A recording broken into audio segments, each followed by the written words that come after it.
So guys, today we're gonna change the toner on a brother printer. First you gonna pull the tab up on top, and there's like on the side you gotta pop them both sides, and then you're gonna see the tray. Pull that green, that's where the toner attach. Set it on top. And then there is a new toner right there. You can see it's still sealed. So take off the orange cover.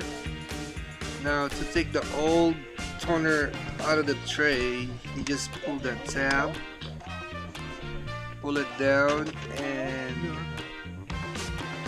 push it down the green tab and pull out the old one, and then just slap the new one in there.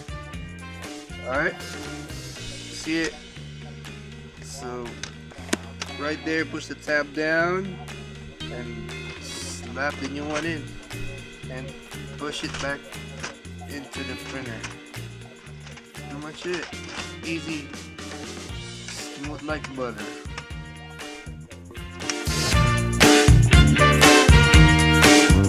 Don't forget to subscribe and share, like and share Luisito TV. Thanks for watching. I'll see you next time. Bye bye. Little lamb, little lamb, little